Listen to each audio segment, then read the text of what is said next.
Tell us about this Super Tuesday, which the Republicans were all running around campaigning.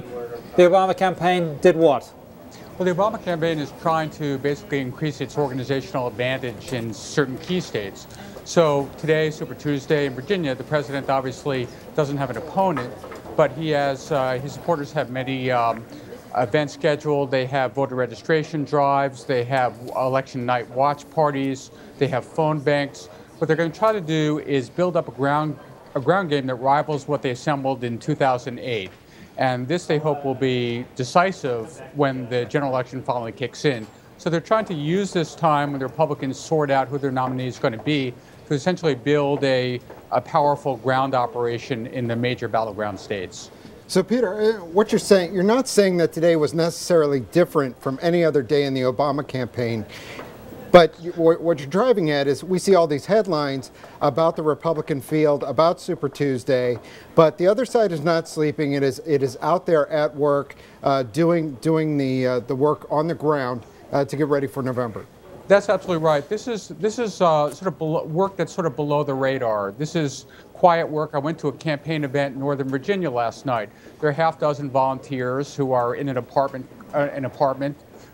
making phone calls, trying to recruit people to come out for a voter registration drive.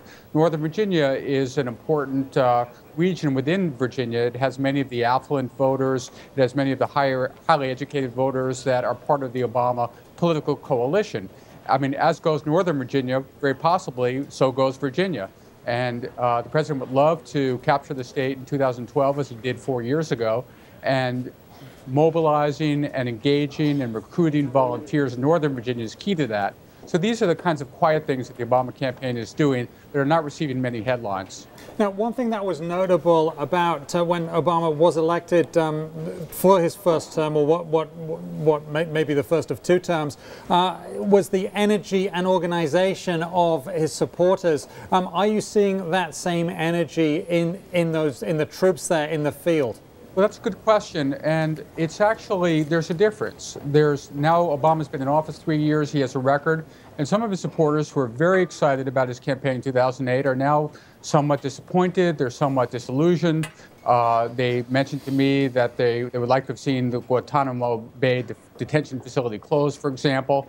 But they say that they are motivated by what they're seeing on the Republican side. They watch the Republican debates, and that provides some kind of reverse or negative motivation for them. They say they don't like what they see, and they realize the stakes that are involved and the importance of reelecting the president. So it's not that they feel as excited and motivated and hopeful as they did 4 years ago, but it's more that they see Obama as far the lesser of the 2 evils. This is the way they describe it to me.